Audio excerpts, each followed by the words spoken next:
तो सभी भाइयों एवं बहनों को नमस्कार। स्वागत है आपका आपके अपने चैनल सक्सेस जंक्शन एक कदम सफलता की ओर में।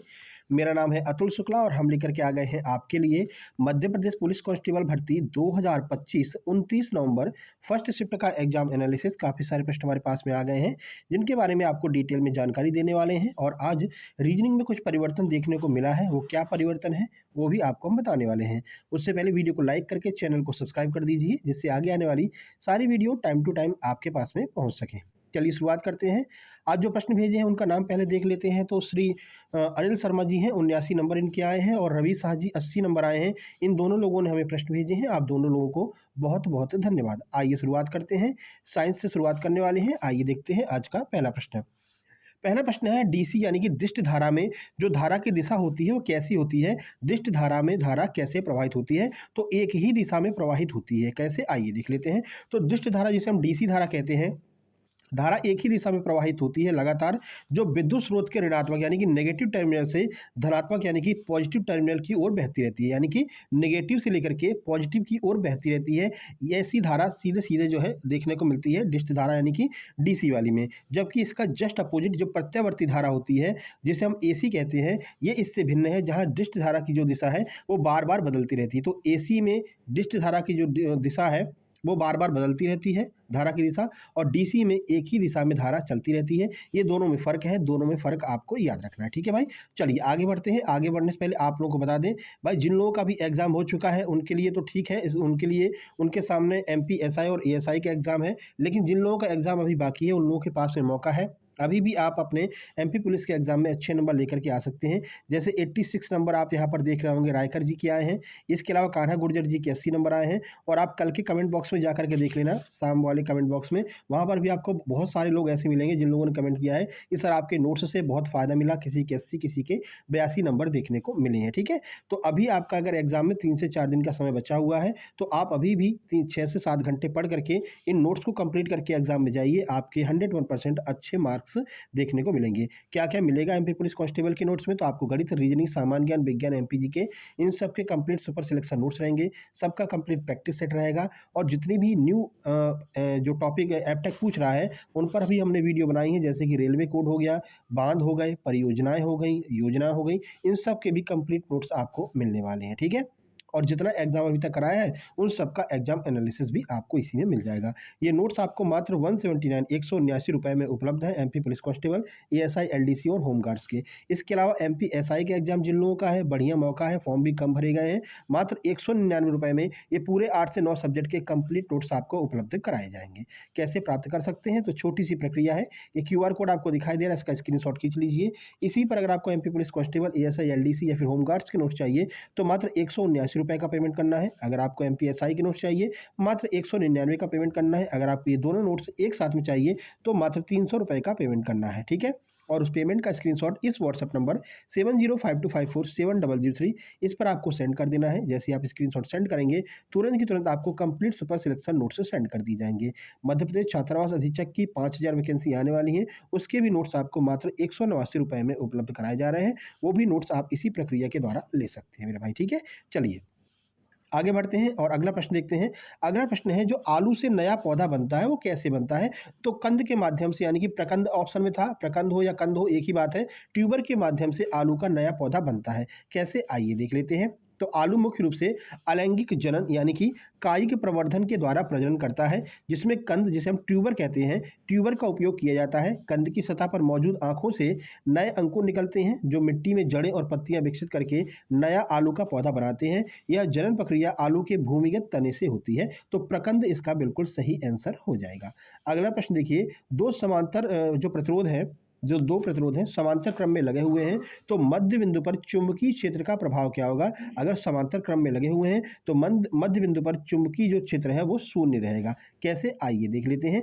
यदि दो प्रतिरोधों में समान दिशा में धारा प्रवाहित हो रही हो, उनके बीच मध्य बिंदु पर कुल चुंबकीय क्षेत्र जो है वो शून्य होगा, क्योंकि दोनों प्रतिरोधों के द्वारा उत्पन्न चुंबकीय क्षेत्र परिमाण में समान लेकिन दिशा में विपरीत होते हैं और एक दूसरे को रद्द कर देते हैं। यानी कि इधर से भी चलते इधर से भी चलते हैं, फाइनली एक दूसरे को जीरो कर देते हैं।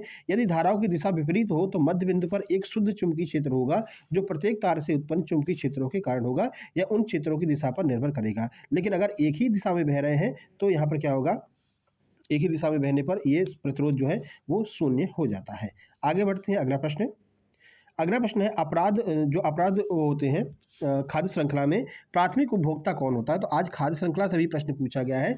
तो इसमें जो कीट या फिर लार्वा होते हैं या फिर जो अपराधी तत्व होते हैं वो इसमें प्राथमिक उपभोक्ता होते हैं। आइए देख लेते हैं कैसे। तो अपराध खाद्य श्रृंखला में प्राथमिक उपभोक्ता कीट, लार्वा, सूत्रकृमि और बैक्टीरिया जैसे जीव होंगे जो मृत कार्बनिक पदार्थों को खाते हैं। वे शाकाहारी नहीं होते हैं बल्कि अपरद पर निर्भर करते हैं। अपरद का अर्थ है जो सड़े गले चीज़ों पर निर्भर करते हैं। यही वाला आपसे पूछा गया था, ठीक है, जो कि प्राथमिक खाद्य श्रृंखला के उत्पादक होते हैं। तो अपरद खाद्य श्रृंखला में उपभोक्ता कौन होता है? अपरद खाद्य श्रृंखला में मृत और सड़े हुए कार्बनिक पदार्थों से शुरू होती है। इसमें प्राथमिक उपभोक्ता ऐसे जीव होते हैं जो सड़ी गली हुई सामग्रियों को खाते हैं।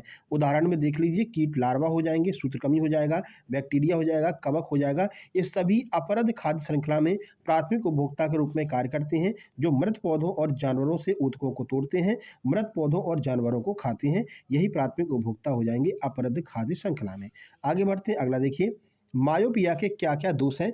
इसमें पूछा गया था इनमें से कौन सा दोष मायोपिया का नहीं है। तो ये ऑप्शन ऐसे तो क्लियर होगा नहीं, लेकिन आप ये क्लियर कर सकते हैं कि मायोपिया में कौन कौन से दोष होते हैं। अब इनसे अलग जो होगा वही आपका आंसर हो जाएगा। चलिए देख लेते हैं।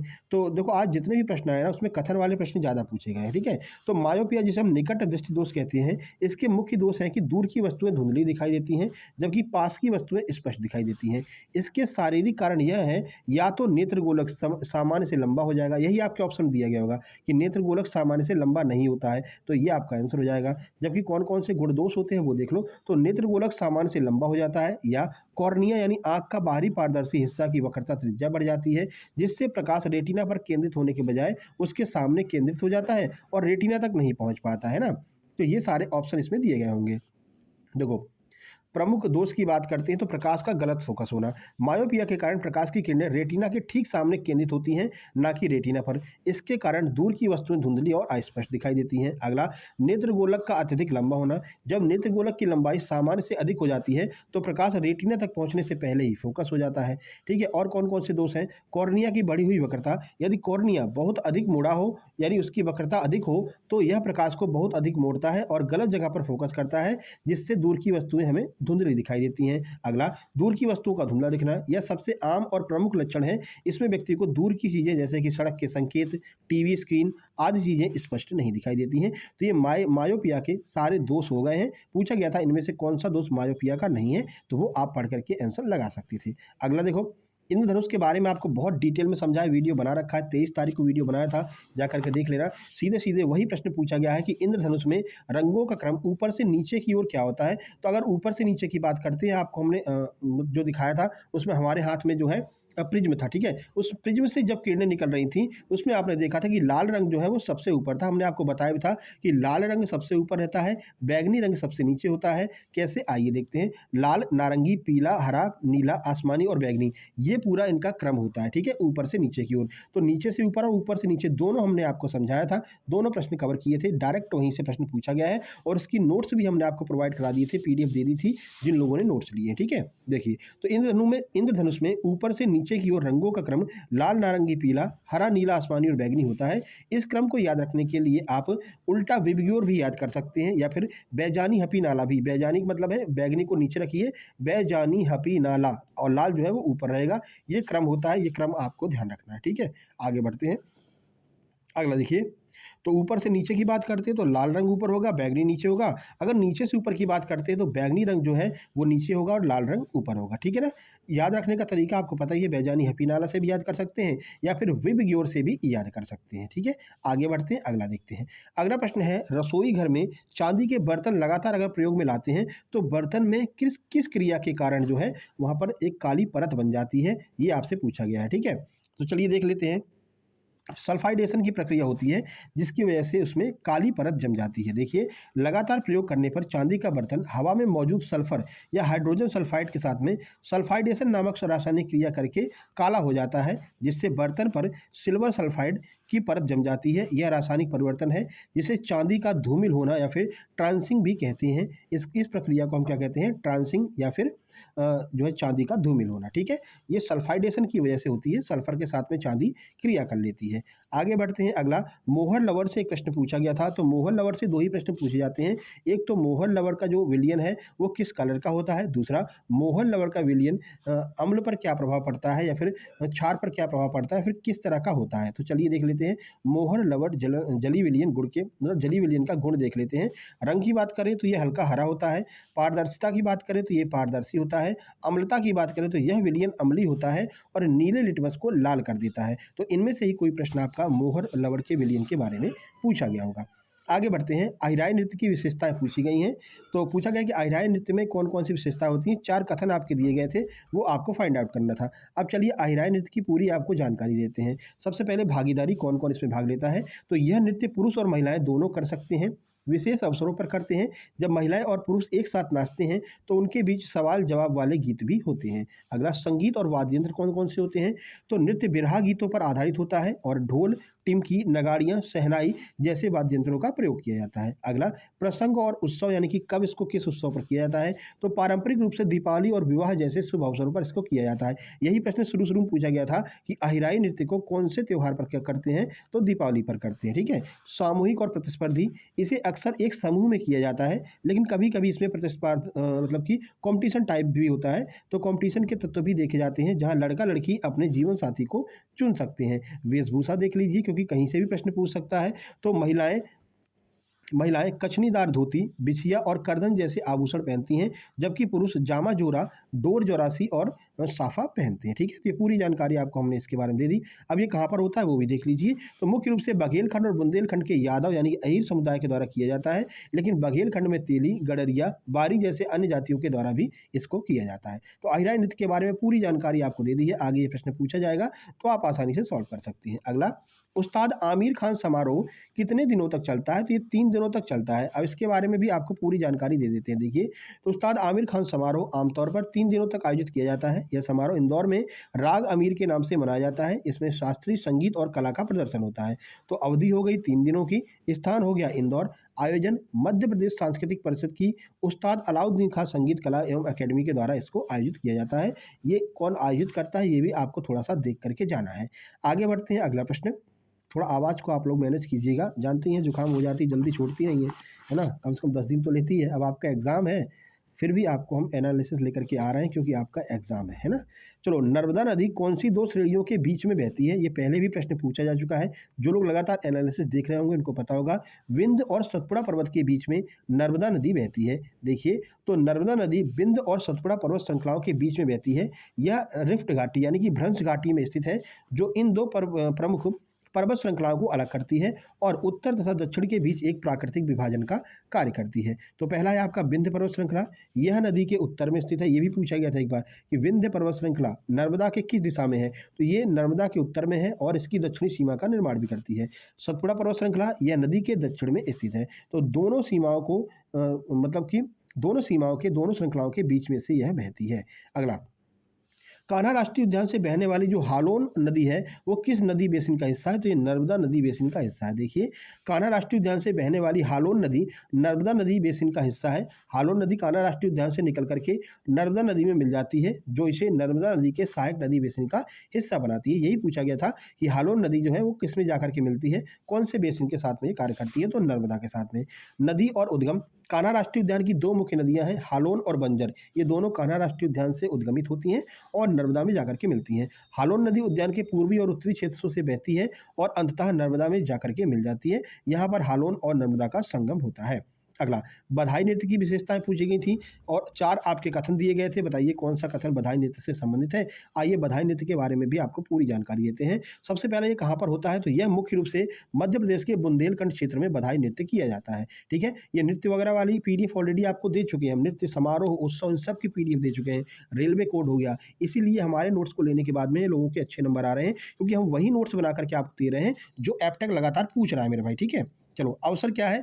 तो इसे पुत्र जन्म, विवाह और तीज त्योहारों जैसे शुभ अवसरों और मांगलिक अवसरों पर खुशी व्यक्त करने के लिए किया जाता है। उद्देश्य, लोग अपनी मन्नत पूरी होने पर देवी शीतला के प्रति आभार व्यक्त करने, उनका आशीर्वाद प्राप्त करने के लिए यह नृत्य करते हैं, क्योंकि उनकी मान्यता है कि देवी प्राकृतिक आपदाओं और बीमारियों से रक्षा करती हैं। नर्तक कौन होता है इसमें पुरुष और महिलाएं दोनों उत्सव में भाग लेते हैं। वाद्य यंत्र कौन कौन से हैं। तो ढपला, ढिमकी, लोटा, रमतूला, अलगोजा जैसे पारंपरिक लोक नृत्यों का उपयोग किया जाता है। लोक वाद्य यंत्रों का, ठीक है। प्रदर्शन कलाकार रंगीन वेशभूषा पहनते हैं, मनमोहक हाव-भाव दिखाते हैं, लयबद्ध पद संचालन और शारीरिक लचक के साथ में नृत्य करते हैं, ठीक है। तो बधाई के बारे में भी आपको पूरा डिटेल में जानकारी दे दिया है।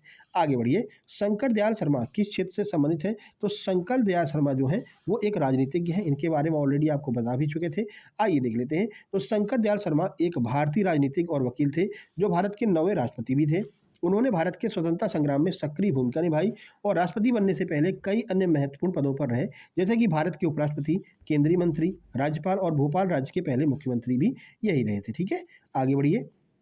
स्पोर्ट्स से पूछा गया है, खो-खो खेल में खो बोलने के बाद में क्या प्रतिक्रियाएँ होती हैं? 4 ऑप्शन आपको दिए गए थे, आइए देख लेते हैं। तो खो बोलने के बाद में पीछा करने वाला खिलाड़ी जिसे हम चेजर कहते हैं और पीछा किए जाने वाले खिलाड़ी जिसे हम डिफेंडर कहते हैं, की प्रतिक्रियाएँ होती हैं। चेजर जो बैठे हुए खिलाड़ी को खो बोलता है, वह पीछा करना छोड़ करके भागने लगता है, जबकि डिफेंडर उठ करके चेज़ करना शुरू कर देता है। इसी तरह से 4 ऑप्शन आपको बना करके दिए गए थे।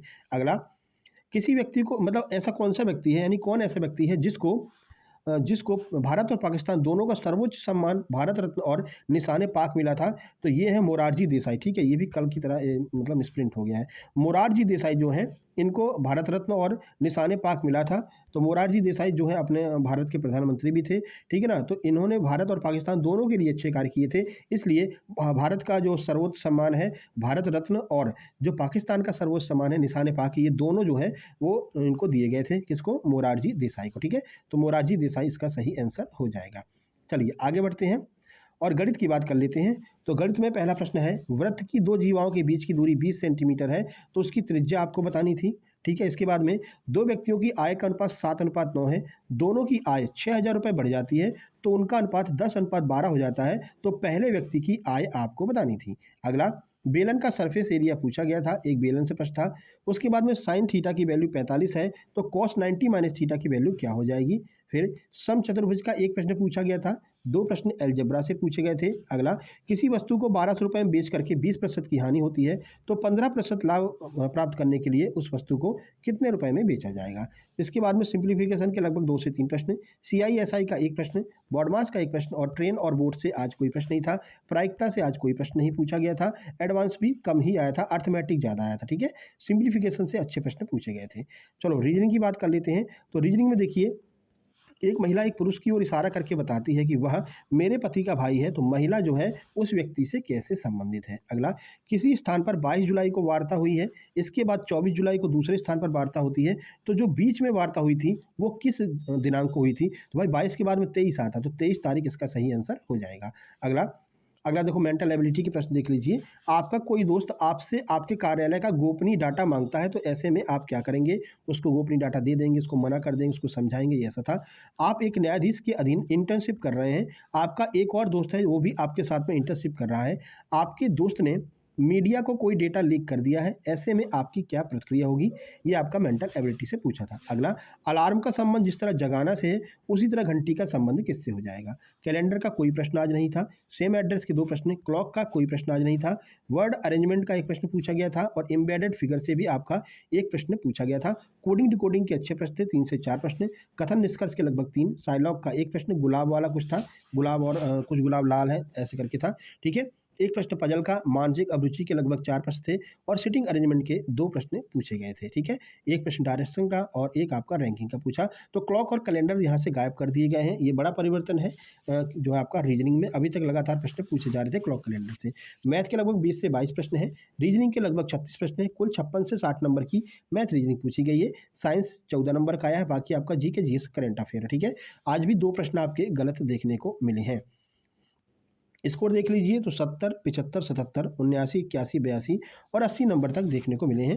व्हाट्सएप नंबर हमारा 7052547003 है, इस पर मैसेज करके आप लोग अपने नोट से प्राप्त कर सकते हैं। व्हाट्सएप आपको करना है, लिंक इसके अलावा जो है हमारा टेलीग्राम है, टेलीग्राम चैनल की लिंक आपको डिस्क्रिप्शन बॉक्स में मिल जाएगी, नहीं तो सर्च भी कर लेना, सक्सेस जंक्शन लाइव के नाम से टेलीग्राम है, आपको मिल जाएगा, उसको आप ज्वाइन कर लेना, ठीक है भाई। चलिए मिलते हैं सेकंड शिफ्ट के एग्जाम एनालिसिस में, तब तक के लिए नमस्कार, धन्यवाद।